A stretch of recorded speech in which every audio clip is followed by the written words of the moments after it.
Welcome to Twilight Tales. You made it back. Or maybe you never left.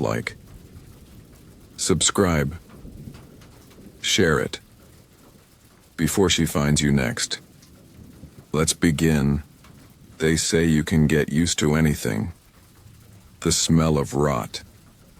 The sound of bones cracking.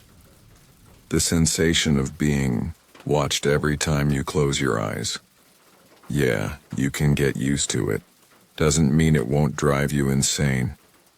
No one believed Ray when he moved into apartment 6B. It was a cheap building on the edge of the city, the kind that smelled like burnt metal and wet carpet, peeling paint, leaky pipes, cracked tiles that moaned under your feet.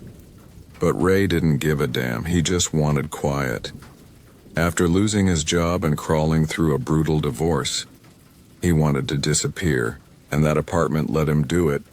But on the first night he noticed her, he was brushing his teeth. Nothing fancy, just your average bedtime routine. Then, as he leaned down to spit, he glanced out the cracked bathroom window. That's when he saw her, across the narrow alley, staring from the window directly across from his.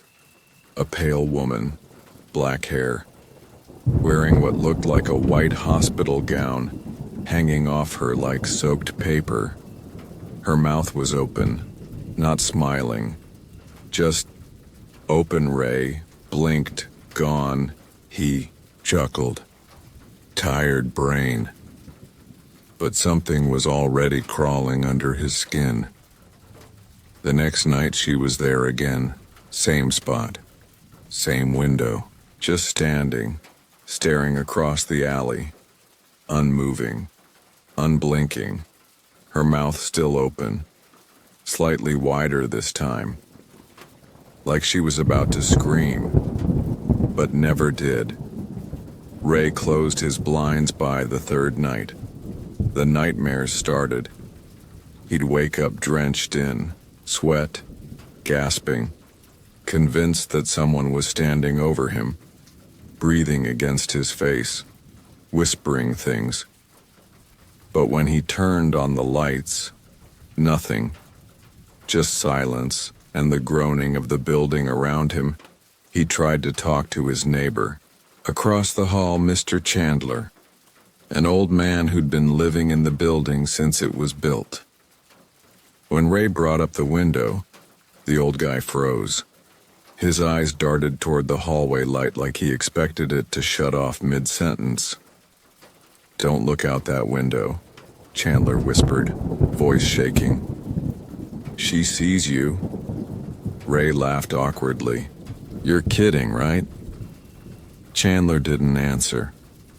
He just closed his door and slid the lock into place. Hard at night, Ray made a decision. He grabbed a chair, turned it to face the window, and waited. 2 a.m, she appeared again. No warning. 1 second, the window was dark. The next she was there, but this time she wasn't in the window. She was closer, not by much. Maybe a step forward.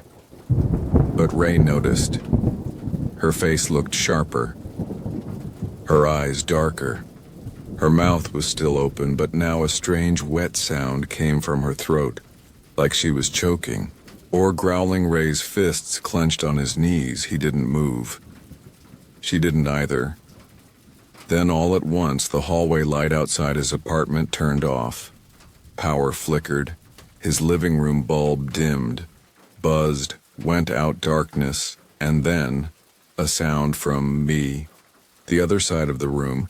His window rattled, not from wind, from something tapping it. Tap, tap, tap. Ray turned his head slowly. She wasn't in her window anymore.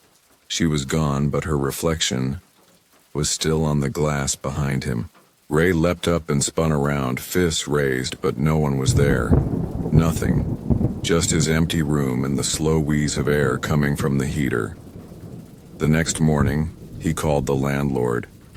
"No apartments on the other side," the landlord said. Just a bricked-up building. Hasn't been active in years. You sure you saw something? Ray didn't reply.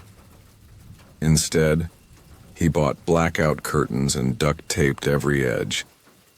No more window. No more her. He blocked the mirror in the bathroom, too. Just in case, but that only made things worse because now she didn't just stare from the window. She started showing up in reflections, in the shine of the microwave door, the gloss of his phone screen, the puddle on the bathroom floor. Her mouth was wider now, gaping, a hole, black and endless. And her eyes, Jesus Christ, her eyes, were full of rage, like she knew he was trying to hide, like she was getting closer.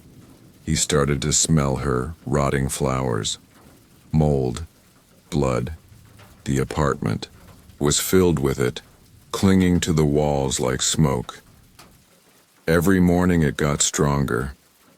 Then one night, the knocking started first, the window, then the walls, then the inside of his closet.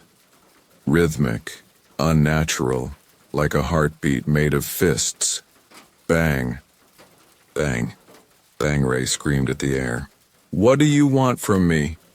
The knocking stopped, and a voice, hoarse and low, whispered back, "I want out." Ray packed his things that night.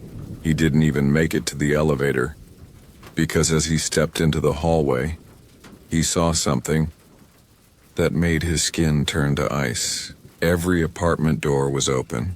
Every single one, but inside, nothing. No people, no furniture, just empty black rooms, as if no one had ever lived there at all. And at the end of the hall, near the stairs, stood Chandler, his face pale, arms hanging at his sides.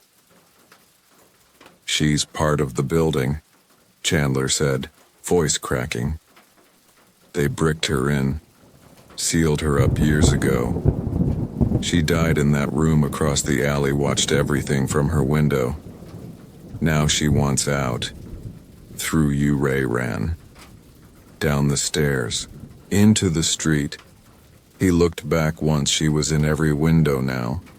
Every pane of glass showed her face, screaming, snarling, slamming her fists against the other side. And behind her were more others, men, women, children, all open-mouthed, all trapped, all watching him. Ray didn't go home.